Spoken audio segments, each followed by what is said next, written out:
Hello friends, അസ്സലാമു അലൈക്കും. പുതിയ വീഡിയോയിലേക്ക് എല്ലാവർക്കും സ്വാഗതം. ഞാനൊരു ഇഫ്താർ സ്നാക്കുമായിട്ടാണ് വന്നത്. ഒരു അടിപൊളി ആയിട്ടാണ്. മുട്ട കൊണ്ടാണ് നമ്മളിത് ഉണ്ടാക്കാൻ പോകുന്നത്. ഡബിൾഡ് എഗ്ഗാണ്.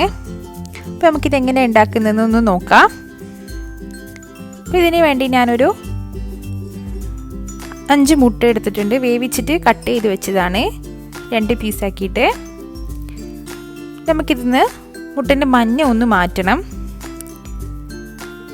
സെപ്പറേറ്റ് ആക്കി എടുക്കാം. ഇനി ഇതുപോലെ എല്ലാം ഞാനൊന്ന് സെപ്പറേറ്റ് ആക്കി എടുക്കട്ടെ. അങ്ങനെ എല്ലാം ഒന്ന് സെപ്പറേറ്റ് ആക്കി എടുത്തിട്ടുണ്ട്. ഇനി നമുക്ക് ഈ മുട്ടേൻ്റെ വെള്ളം ഒന്ന് ഫ്രൈ ചെയ്തെടുക്കണം. അതിന് വേണ്ടിയിട്ട് കോൺഫ്ലോർ എടുത്തിട്ടുണ്ട്. അതിൽ മുട്ട ഒന്ന് ഡിപ്പ് ചെയ്തെടുക്കണം. നന്നായിട്ടൊന്ന് എല്ലാവരുടെയും ഡിപ്പ് ചെയ്തെടുക്കാം. എന്നിട്ട് ഞാനൊരു മുട്ട എടുത്തിട്ടുണ്ട്, ബീറ്റ് ചെയ്തിട്ട് വെച്ചിട്ടുണ്ട്. അതിലേക്ക് ഒന്ന് ഇട്ട് കൊടുക്കാം. ബ്രെഡ് ക്രംസിലിട്ടിട്ട് ഒന്ന് കോട്ട് ചെയ്തെടുക്കാം. നന്നായിട്ടൊന്ന് കോട്ട് ചെയ്തെടുക്കാം. നന്നായിട്ടൊന്ന് കോട്ട് ചെയ്തെടുത്തിട്ടുണ്ട്. ഇതുപോലെ കോട്ട് ചെയ്തെടുക്കാം. അപ്പോൾ ബ്രെഡ് ക്രംസ് ഇല്ലെങ്കിൽ റസ്ക് പൊടിയും യൂസ് ചെയ്യാം. അങ്ങനെ ഞാനെല്ലാം അതുപോലെ റെഡിയാക്കി എടുത്തിട്ടുണ്ട്. ഇതുപോലെ ഇനി നമുക്കൊന്ന് ഫ്രൈ ചെയ്തെടുക്കണം. അതിനൊരു കടായി വെച്ചിട്ടുണ്ട്. അതിലേക്ക് കുറച്ച് ഓയിൽ ഒഴിച്ച് കൊടുത്തിട്ടുണ്ട്. അങ്ങനെ ഓയിൽ നന്നായിട്ട് ചൂടായി വന്നിട്ടുണ്ട്. അതിലേക്ക് നമ്മൾ മുട്ട ഇട്ട് കൊടുക്കാം. അങ്ങനെ എല്ലാ മുട്ടയും ഒന്ന് ഇട്ട് കൊടുക്കണം. അപ്പോൾ ഓയിൽ നമ്മൾ കുറച്ചെടുക്കാൻ നോക്കുക, പിന്നെ ഇത് യൂസാക്കാൻ പറ്റൂല. അങ്ങനെ ഞാൻ മുഴുവനായിട്ട് ഇട്ട് കൊടുത്തിട്ടുണ്ട്. ഇനി നമുക്ക് നന്നായിട്ടൊന്ന് ഇത് പൊരിച്ചെടുക്കാം. അങ്ങനെ ഒരു സൈഡ് പൊരിഞ്ഞു വന്നിട്ടുണ്ട്. അപ്പോൾ ഇതുപോലെ നന്നായിട്ടൊരു ബ്രൗൺ കളറാകുന്ന വരെ നമുക്കൊന്ന് പൊരിച്ചെടുക്കാം.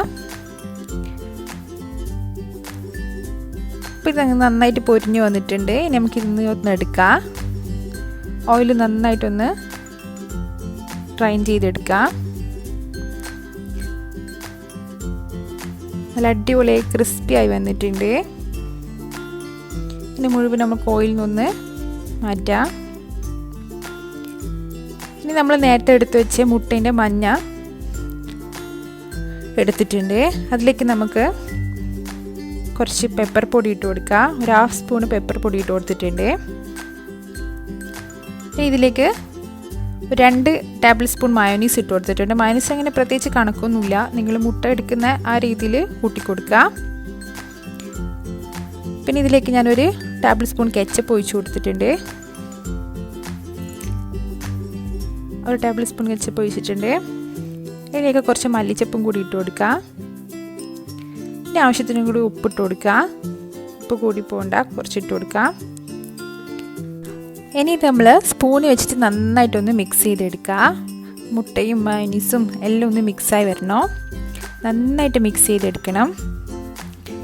ഇതുപോലെ എല്ലാം ഒന്ന് മിക്സായി വരണം. അപ്പം ഞാൻ നന്നായിട്ടൊന്ന് മിക്സ് ചെയ്തെടുത്തിട്ടുണ്ട്. ഇനി നമ്മൾ നേരത്തെ പൊരിച്ച് വെച്ച മുട്ടയിൽ ഈ മിക്സ് ഒന്ന് ഇങ്ങനെ വെച്ച് കൊടുക്കാം. ഇതുപോലെ കുറച്ചാക്കി വെച്ച് കൊടുക്കാം. ഇതുപോലെ നമുക്കെല്ലാം ഒന്ന് ചെയ്തെടുക്കാം. ഇപ്പോൾ പൈപ്പിംഗ് ബാഗ് ഉണ്ടെങ്കിൽ അതിനെ കൊണ്ട് ഇങ്ങനെ ചെയ്ത് കൊടുത്താൽ മതി. അല്ലാത്തവർ ഇതുപോലെ സ്പൂണിനെ കൊണ്ട് ചെയ്യാം. അപ്പോൾ അടിപൊളിയായിട്ട് ചെയ്ത് വന്നിട്ടുണ്ട്. അപ്പോൾ ഇതുവരെ ഇത് ട്രൈ ചെയ്യാത്തവരുണ്ട്, ഒന്ന് ട്രൈ ചെയ്ത് നോക്കുക. നല്ല ടേസ്റ്റാണ്, അടിപൊളി ടേസ്റ്റാണ്. കുട്ടികൾക്കെല്ലാം മെയിനായിട്ട് ഇഷ്ടപ്പെടും. അപ്പോൾ ഇതുപോലെ ഞാനെല്ലാം ചെയ്തെടുക്കുന്നുണ്ട്. അപ്പോൾ നമ്മളെ എഗ് ഡബിൾഡ് റെഡി ആയിട്ടുണ്ട്. അടിപൊളി സ്നാക്കാണ്. എല്ലാവരും ട്രൈ ചെയ്തിട്ട് കമൻസിലൂടെ അഭിപ്രായം പറയുക. ചാനൽ ഇതുവരെ സബ്സ്ക്രൈബ് ചെയ്യാത്തവരുണ്ട്, ഒന്ന് സബ്സ്ക്രൈബ് ചെയ്യുക. തൊട്ടടുത്തുള്ള ബെല്ലൈക്കണും കൂടി ഒന്ന് ഇനാബിൾ ചെയ്യുക. അപ്പോൾ അടുത്ത വീഡിയോ ആയി വരുന്നവരെ ബൈ.